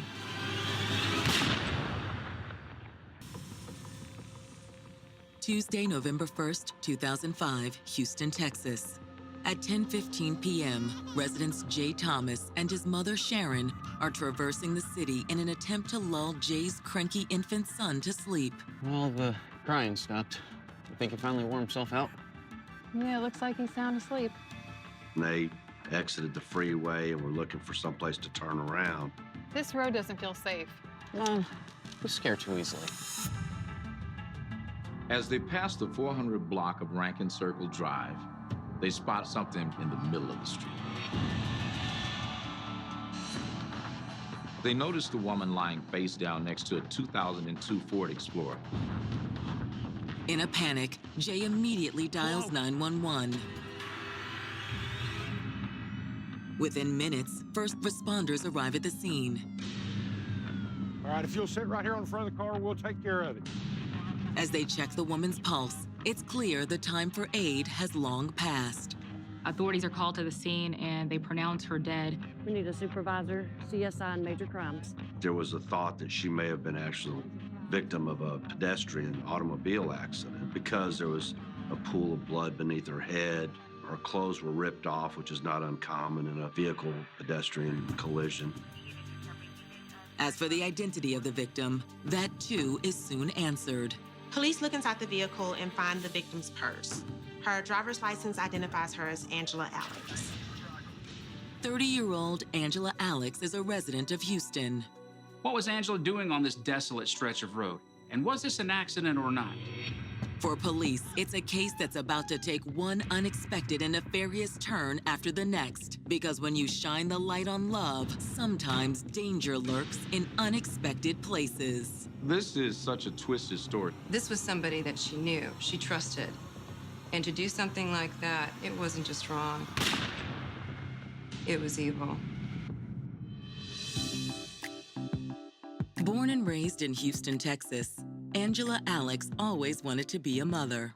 My mom, she was kind of a single mom for most of our life, so we kind of leaned on Angela for that mother support. She always took care of her brother and sister. And although Angela loved each of her 4 siblings fiercely, she shared a special bond with her baby sister, Monica. They did everything together. One didn't go one place without the other. It's a bond that only deepened over the years as the 2 sisters grew into adulthood, each eventually becoming happy parents of their own. Angela gave birth to her son, Ben, at 17. A few years later, Monica had her child. Ultimately, the relationship with the fathers did not work out, but they did have each other to lean on. Of course, being a single mother isn't easy for anyone, but that's especially true when you're young. Angela got a job working at the Astrodome in their cleaning department. To save money, she and Monica got an apartment in Southeast Houston. My nephew is so cute. Sweet, yeah. They both loved and adored their children, but with Monica being a younger one, she had more of a youthful fire inside of her, while Angela was a bit more of a natural, responsible, nurturing parent. Do you mind watching the kids tonight? I've got a date. It was on one such romantic encounter that Monica met 22-year-old construction worker Joe Sanders. Joe was a kind-hearted person. He loved children. He loved sports. He just loved life, loved people. He worked construction. He did everything. He was a jack of all trades. Joe's personality and natural charm quickly won Monica's affection. And it wasn't long before this strapping construction worker became a regular fixture in the sisters' apartment. Then, in 1998, after a whirlwind romance, Monica and Joe shared some exciting news. We're having a baby. Pregnant. You're having a baby? Oh my God. While the gift of another child seemed to be a blessing, in the months that followed the birth of her son, Monica's parenting took a sharp nosedive. She started getting caught up in the wrong crowd and began experimenting with drugs. Unfortunately, Monica's drug addiction deepened. She was incarcerated. Monica was sentenced to 14 years in prison. Joe got legal custody of the little boy. After Monica's incarceration in 1999, Angela and Joe Sanders lost touch. However, Angela was determined to maintain a close relationship with her sister despite the obstacles. They would talk back and forth through letters and things of that nature. So they kept pretty good touch, let her know everything that was going on outside. Hey, let me get your hand there. Oh, yes. That same year, Angela met her own Prince Charming, 41-year-old Samuel Graham. Hey, I seen you around. So you've been watching me?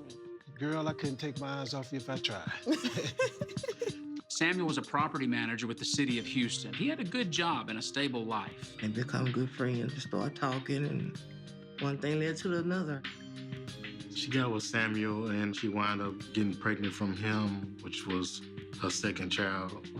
Over the years, the couple went on to have a total of 3 boys together, whom they raised alongside Angela's oldest son, Ben. She had 4 kids, 4 boys. Then, in the summer of 2005, Angela ran into a ghost from a past life. Joe? Is that you? Joe Sanders, who was now a proud father of 5. How you been? Angela bumped into Joe at a grocery store.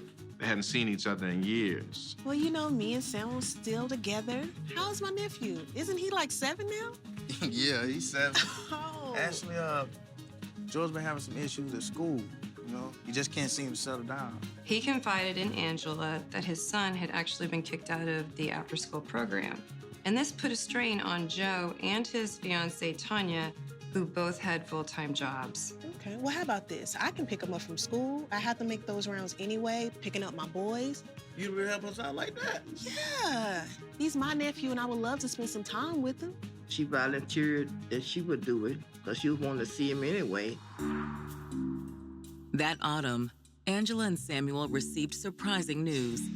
The couple was expecting again. She loved kids so much. She was really excited. For Angela and Samuel, life seemed to be heading down a happy road. Until a shocking discovery on the night of November 1st, 2005, changed everything. When Angela's lifeless body was found on a dark and deserted road, that's when the questions really began. Why was Angela off Rankin Circle? Why was she in a part of town that she never goes to? As investigators are about to discover, the shadow of night can hide a great many things, but murder isn't one of them. At the age of 30, Angela Alex had everything she ever wanted in life. She has a common law husband. They've been living together for about 8 years. She had 4 boys. She was very motherly, like spending time with her kids. But when Angela's lifeless body is found on an isolated road in Houston, Texas, detectives must piece together the clues left in her wake. This is off the main thoroughfare. It was real popular for street racers and drug activity, prostitution. For investigators, it seems an unusual place to find a mother of 4. And then there's the question of Angela's death. First responders believed Angela had been hit by a car, given the pool of blood beneath her head and her ripped clothing. There were a number of items strewn across a 30-yard area. But when detectives take a closer look at their victim, they make a startling discovery. You see this? This doesn't look like a fracture. That's a gunshot wound. It was clear that she was a homicide victim. And Angela isn't the only casualty. The medical examiner had come and determined that she was pregnant. But what had led to such a brutal act of violence? There didn't appear to be robbery as a motive. Her purse was there, her valuables were there, her cell phone was there, the vehicle and the keys were there. What once looked like a hit and run now looks like the scene of a horrific struggle. There was a trail of her belongings going down the roadway away from her car. Hair pieces, footwear, jacket. CSIs find a Red Bull can, some miscellaneous receipts, and a beer can.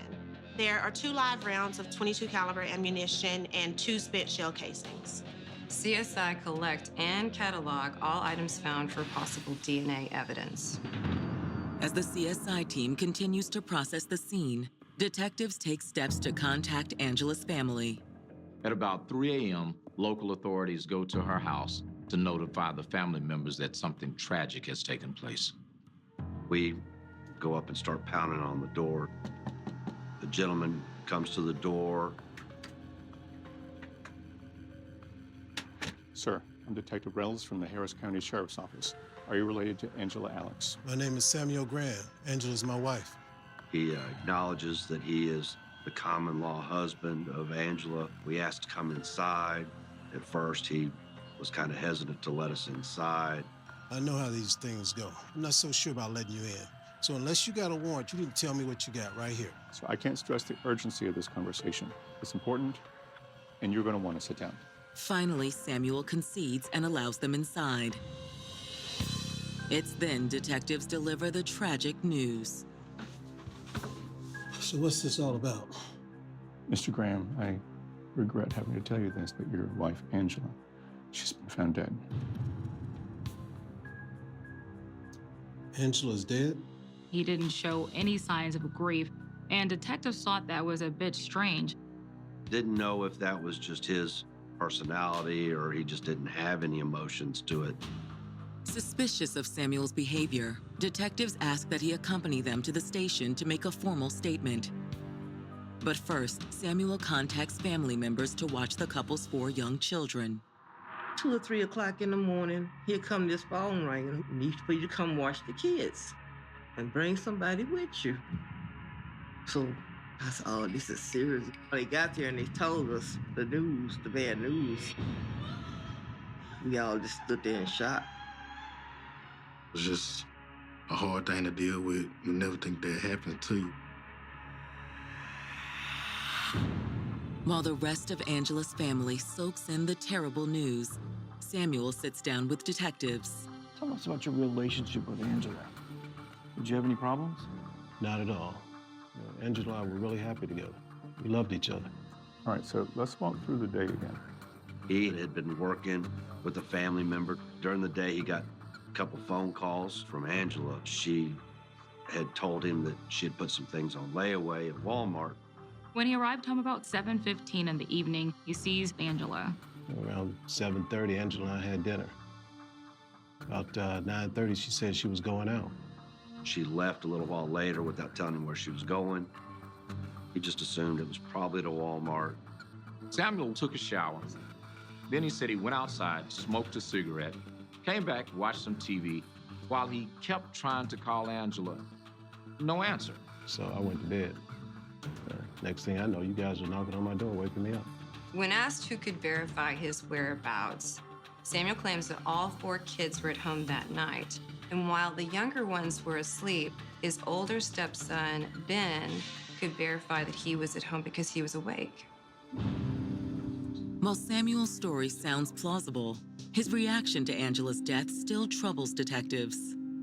He'd agreed to take a polygraph at our office to prove that the information he told us was truthful and that he didn't have anything to do with her death. The scoring of the test showed that he was deceptive, but could not specify in what area of deception it was. The polygraph test raises red flags for investigators. In an effort to prove his innocence, Samuel agrees to give a sample of his DNA. With nothing to hold him on, detectives allow Samuel to return home at 11:45 a.m. on November 2nd. The deception on his polygraph kept him, high on our list of possible suspects. As investigators delve deeper into the case, a new discovery is about to heighten this mystery and bring another suspect into the fold. If he didn't have anything to do with it, why is he lying? Within 24 hours after 30-year-old pregnant mother Angela Alex was found shot dead on the side of the road, police in Houston have zeroed in on a potential suspect, Angela's common-law husband, Samuel Graham. Anytime a person fails a polygraph exam, he becomes a suspect for the police. Samuel claimed he had been home that night with his stepson, Ben. In an effort to confirm his alibi, detectives meet with Ben to discuss the previous night's events. So I know this is a tough time for you. We're going to need to ask you some questions. Tell us about the last time you saw your mom.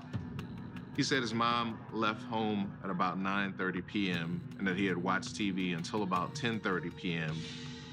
While Ben essentially confirms his stepfather's version of events, his story does add a tantalizing new wrinkle to the timeline. How did she seem when she left? She was upset. She was arguing with Samuel. What? Woman, you better watch yourself. I'm not scared of you anymore. You know what? I'm a strong Black woman. Bye. Hey, baby. Make sure you go to bed soon. It's getting late. All right, Mom. I went to bed like my mom said. Then at 11:30, I heard the door slam. I didn't mind it. Went back to bed. Ben's interview with investigators raises even more questions about Samuel Graham's earlier statements to police. Had Samuel gone after Angela that night following their argument? Or had he simply gone outside to have a smoke, as he told investigators? More importantly, though, why hadn't he mentioned this argument earlier to police? That comment that she wasn't afraid of him raised some suspicion that maybe there was some violence in that relationship. Before detectives can delve deeper into those questions, they receive word that Angela's autopsy is complete. During the autopsy, medical examiners discover a second gunshot wound to the back of the head, which hadn't been previously discovered because of the amount of blood. Angela was shot at such close range that the force of the bullet created stippling on the outside of her scalp. The medical examiner also confirms that Angela had abrasions to her face, to her hands, to her arms, to her feet, and to her legs. She had been involved in some sort of violent confrontation prior to her death. They also find DNA under Angela's fingernails, suggesting she may have caught some of her killer's DNA during the struggle. So the examiner sends it to the crime lab for processing.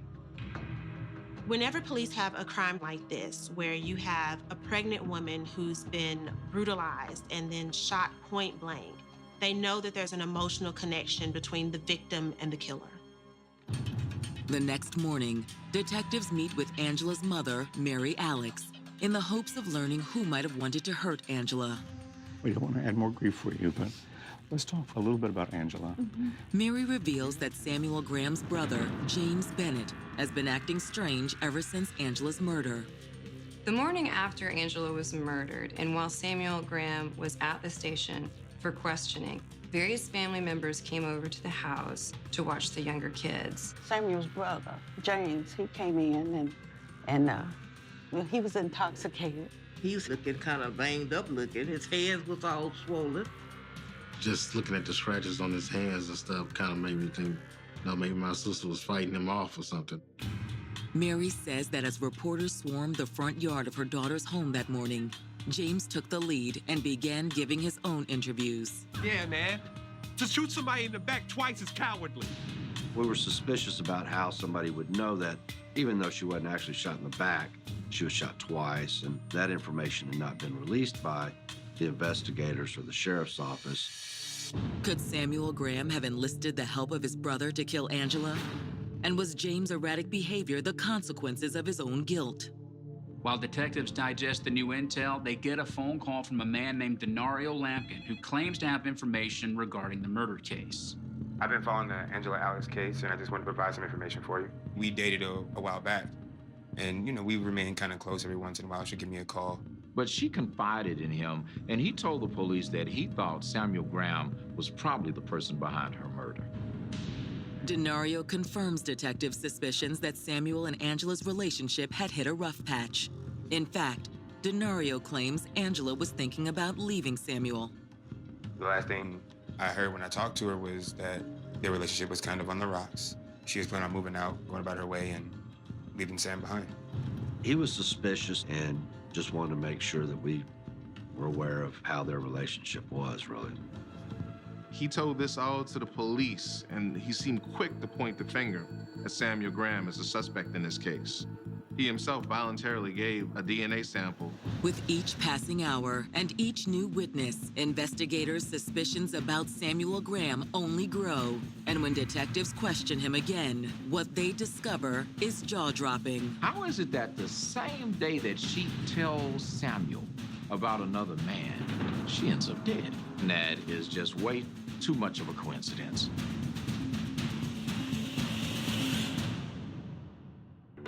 Detectives investigating the brutal murder of 30-year-old mother of four, Angela Alex, have learned that there was trouble in paradise.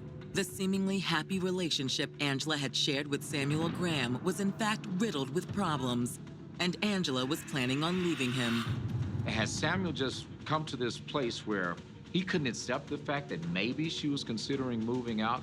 Maybe he couldn't handle the fact that she was about to just call this thing quits? On November 10th, detectives bring Samuel Graham in for another round of questioning. Once again, they ask him about his relationship with Angela. The day I was at work, the day Angela died, she was calling me complaining about I never take her out. So she wasn't very happy in her relationship? Well, I guess not. She told me she had a special friend, a man. And I said what she meant by that, and what's his name? She said it didn't matter because I didn't know him. So how did that make you feel? Well, I really didn't think much about it. I just told her we'd talk about it later. Detectives can't help but be suspicious, given the fact that Angela was pregnant at the time of her death.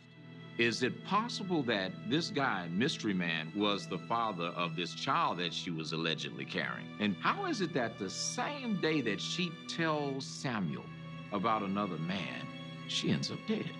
This is something that is just way too much of a coincidence. But when pressed by detectives, Samuel remains adamant that he had nothing to do with Angela's murder. I already told you what happened. I did not kill her. I was at home, I never left. She left at 9:30. I watched TV with Ben until 10:30. Ben's earlier statements to police confirmed this. Now, Angela's body was found at 10:15. So this seems to confirm that Samuel was actually at the house at the time of her death. Nevertheless, detectives can't help but wonder if Samuel didn't have someone else do his dirty work for him. Perhaps his brother, James Bennett. There had been some comments that raised some suspicion about how much knowledge he had that may or may not have been released.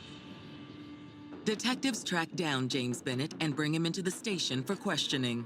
Man, look, I was at home with my mom, okay? I mean, I didn't even know she was dead until my mom woke me up and told me. I found out she was shot in the head twice on the news. James is adamant that he didn't kill Angela, and he has no clue who did. James is eager to clear his name, so he voluntarily gives police a sample of his DNA. Although detectives are still leery of James' story, they have nothing to hold him, and he's allowed to leave. Police are still suspicious about James and Samuel, but now they have questions about Angela's mysterious new lover. When Samuel mentions Angela's revelation about another man in her life, this raises eyebrows. Who was this mystery male friend that Angela mentioned to Samuel? Could it be Denario Lampkin? Denario was quick to point the finger at Samuel Graham. So was he a jealous ex-boyfriend trying to frame an innocent man?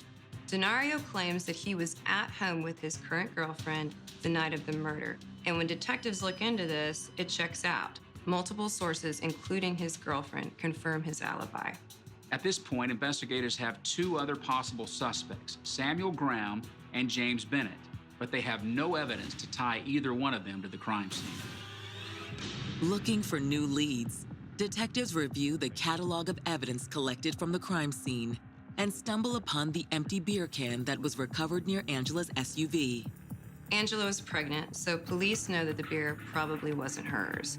Could there have been somebody who was with her who felt comfortable enough to have a beer? Could that somebody have been Angela's new man?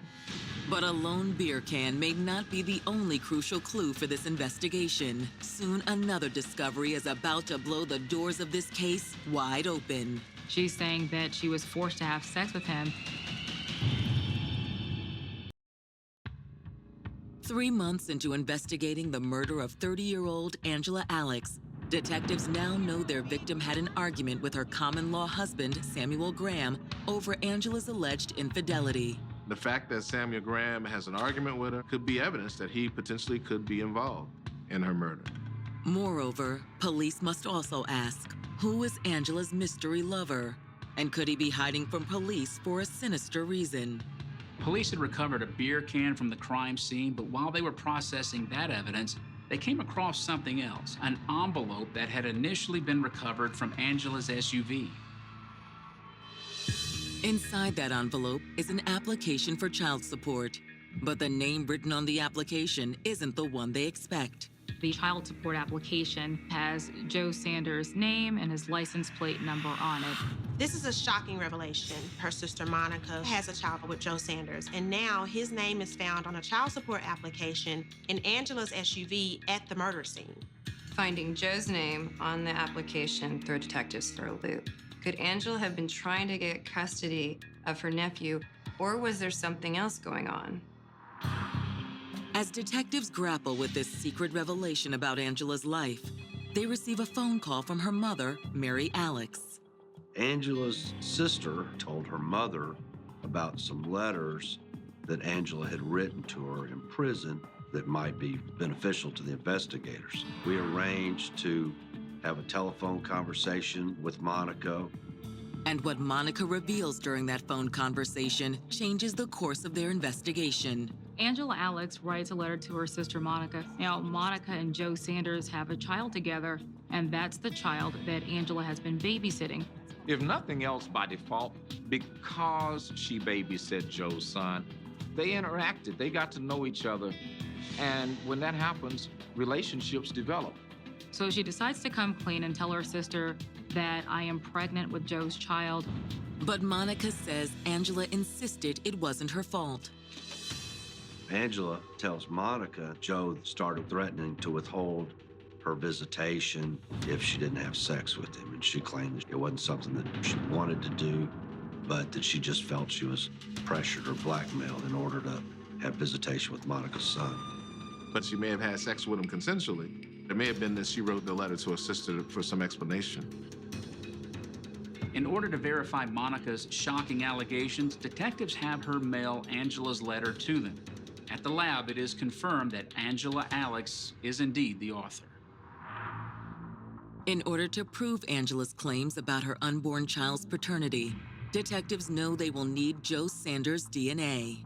We eventually made contact and requested Joe Sanders to come to our office. He agreed to the following day. So Joe Sanders goes down to the police station with his fiance. When they asked him, when was the last time you saw Angela before her murder, he said, the last time I saw her was 2 weeks before she was killed. Joe worked in Port Arthur, Texas, which was about 90 miles southeast of Houston, Texas. On the night of the murder, he said that he had gotten off from work at 9:00 p.m. and drove some coworkers home. Between 8 p.m. and, say, 11 p.m., where were you? I got back in town roughly, I'm going to say by 11. By 11? Yeah, then I started dropping guys off, and I got to my house probably 11:45 to 12. Joe names his co-workers as alibis for the evening of Angela's murder. But for many of them, Joe does not know their last names. At that time, it was a lot of people from out of town, because that was around Hurricane Katrina. These are just laborers. Yeah, these are guys that we found on that job. So it's not like regular employees. You just kind of pick up laborers. It's just day laborers. You see some guys on the street. Hey, they're regular employees with us. My supervisor, he got a lot of guys with probation officers, and they meet us up there because they don't have rides. However, investigators don't stop there. He was questioned about his relationship with Angela Alex. Did you ever have any type of relations with Angela as far as a sexual nature? I mean, not even at all? No. And I don't mean to offend you. Yeah, no problem. Did you know she was pregnant? No. Well, no, yes I did. Yes I did. She did tell me. Okay. Yeah, she told my wife. My wife told me. Did she show? Did she look like her? You know? I didn't really notice that when I saw her. Like I said, I seen her sometime in October, but I didn't really notice. But I didn't think much attention. He denied emphatically of having any sexual relationship with Angela or being the father of her unborn child. Police are skeptical of Joe's interview, given that he denied a sexual relationship with the victim even after Angela's letter to her sister. But nevertheless, he's free to go. Before Joe leaves, he volunteers a sample of his DNA in an effort to clear his name. Detectives submit his DNA along with samples taken from James Bennett and Samuel Graham to the crime lab, then wait for the moment of truth. But will the results show that Joe was the father of Angela's unborn child? Or had Angela lied to her sister to conceal a more dangerous secret? She's revealed that, look, there's another guy in my life. That is one hell of a big red flag. Someone comes in and says something that isn't true and later comes back and says that they're telling the truth, people are left with not believing either story.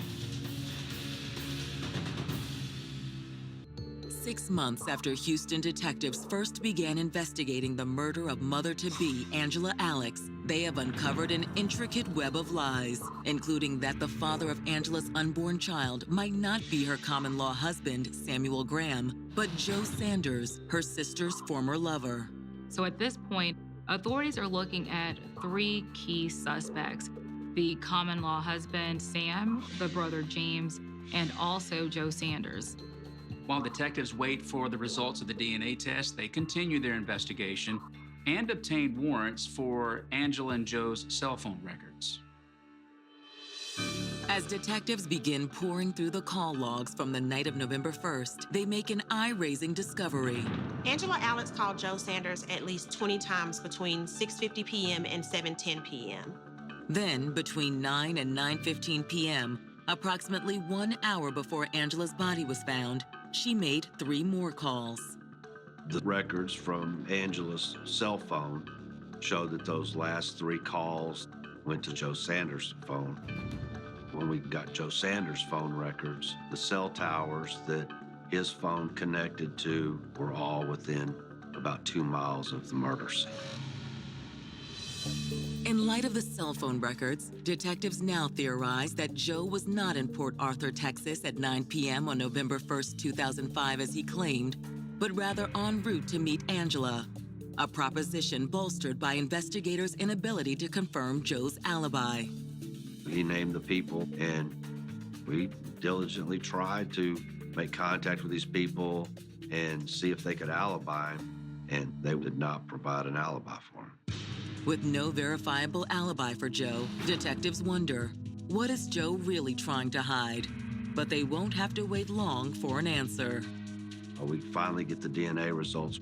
We found out that Joe Sanders was the biological father of Angela's unborn fetus. Also, with all the items of evidence that we had swabbed and collected out there at the scene, there was a beer can that tested and had Joe Sanders' DNA on it as well. With the DNA solely pointing to Joe Sanders, on May 24, 2006, investigators arrange a second interview with him. At that point, it was just to confront him. We knew he was lying. Let me show you something. 9:13 p.m., that's Angela's phone. Look where you were. I can circle off within that cell site range. That's what your cell site's got. Okay? We've got DNA that you're the father of Angela's unborn child. You're saying you were in Port Arthur on the way back from Port Arthur, on the way back into town, you're talking to her. But clearly, right here, you're right there at the scene. And you were saying you weren't at the scene. Okay? He was just, going to deny it, bury his head in the sand. Are you that cold-blooded that in the face of overwhelming evidence, you're going to tell me that you weren't there, you had nothing to do with it? I'm telling you, I didn't do it. Despite Joe's protestations, it's too late. At this point, police have enough evidence to move forward with arresting him. 3 days later, Joe Sanders is charged with capital murder for the death of Angela Alex and her unborn child. It's the highest crime in Texas. It's a crime that carries the most severe punishment. I couldn't believe it. I was distraught. I was like, no, not my brother. Over a year later, on August 27, 2007, Joe Sanders' trial gets underway in a Harris County courtroom. In their opening statements, prosecutors tell jurors what they believe happened on the night of November 1st, 2005. Prosecutors believed that Angela called Joe that night to meet her, and shortly after he arrived, she told him that she was going to file for child support. Look, we need to talk. What's up, man? My understanding, he threatened her that she need to get rid of the baby. What? What you mean you want to have this baby? I thought you said you was going to get an abortion. Back away, Joe. Just back up. Making this thing more sticky, he doesn't want his fiancée to know that he's been sleeping with his baby's mother's sister. What if you found out? You should have thought about that first. You had a guy who was facing an unwanted pregnancy with a woman that wasn't his fiancée. This would actually be his sixth baby, and he'd be paying child support. At that point, prosecutors believed Angela and Joe's argument grew more intense. It turned physical and ultimately culminates in Angela's murder.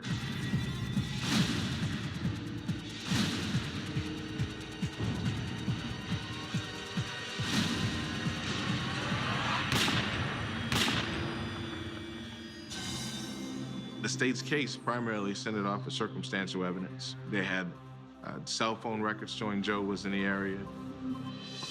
But as defense attorneys are quick to point out, the state's case is just that, circumstantial. And they argue Joe's personal history undermines his alleged motive. Joe was a kind-hearted person. Joe did not have any criminal record. He never had anything such as domestic violence. In an effort to clear his name, Joe Sanders takes the stand.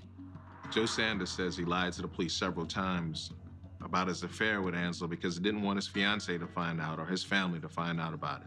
For the first time at trial, Joe testified that he actually saw Angela 3 days before her death and that she had bought him a beer. He drank the beer outside of her truck while talking to her. Once he got through with the beer can, he was gonna throw it on the ground. Hey. You can't just be littering like that. He gave her the beer can, she placed it in her vehicle. And she left, he left. And that was the end of that. As for why his cell phone might have pinged off the tower within 2 miles of the crime scene, Joe has a ready explanation, and it's the first time anyone has ever heard it.